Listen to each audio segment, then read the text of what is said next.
সালামু আলাইকুম, বিসমিল্লাহির রহমানির রহিম। আমার জীবনের এই প্রথম আমাদের গাছে ড্রাগন ফুল দেখতে গেলাম ছাদে অনেক রাতের বেলা। আর এই যে আমি ছোলার ডাউল রান্না করেছিলাম মাংস দিয়ে, মানে চর্বি আর মাংস খাসির। আর এই যে বিকেলের দিকে এই নাস্তাটা করা হয়েছিল আমাদের। আর এই মাছটা রাইক মাছ ভুনা করেছিলাম বরের জন্য। বর এনে দিয়েই বলছে রাইক মাছটা ভুনা করো, তো এই যে ভুনা করলাম। ওর আবার এই মাছটা খুবই নরম আর ওর খেতে ভালো লাগে। আর আগের দিন রাতের বেলায় যে রাত 8:30টার দিকে আমরা গিয়েছিলাম ছাদে ফুল দেখতে, যেহেতু আমাদের ফুল দেখার অনেক দিনের শখ আমার ছেলেমেয়ের, তো দেখাতে নিয়ে গেলাম অলরেডি।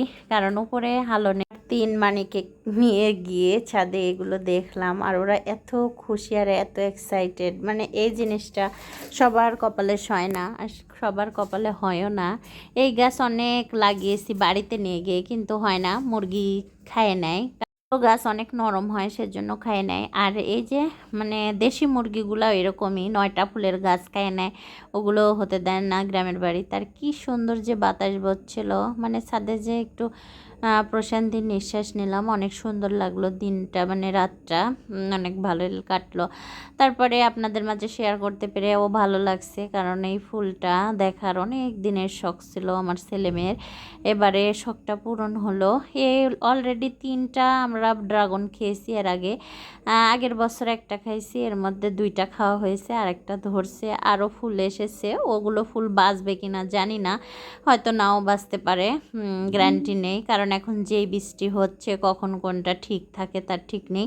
তো এই যে আমি মানে বর সকালে মাংস কিনতে যে দেখে কষাই মাংস কাটছে না, কারণ গরু জবাই হয় নাই। তো ও চিন্তায় পড়ে গেছে, আমার মাংস খেতে মন চাইছে, এখন মাংস নাই।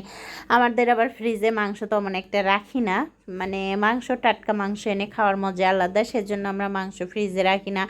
মুরগি রাখলেও মানে আমাদের মানে মুরগি মানে হাড্ডির মধ্যে একটা গন্ধ লাগে, সেজন্য আমরা খেতে পারি না, সেজন্য রাখি না। মাংস রাখলে কেমন একটা গন্ধ হয়, সেজন্য রাখি না। শুধু কুরবানির মাংসটা রাখি ফ্রিজে, তাছাড়া অন্যান্য মাংস বেশি দিন রাখি না। আর এই যে মাংসটা কষিয়ে নিচ্ছিলাম, বর বলছিল যেহেতু মাংস খাবে আমি আবার একটু রেখে দেই, মাঝে মধ্যেই এরকম করে একটু মাংস চর্বি সরিয়ে রাখি, যাতে আমি যেদিন বাচ্চারা খেতে চাইবে, না হলে আমার মন চাইবে, আমি রান্না করে দিতে পারি যাতে।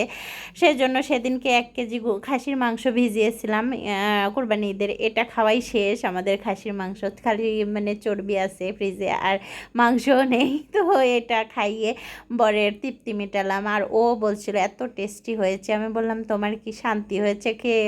বলছে হ্যাঁ, খুব মানে ভালো লাগছে।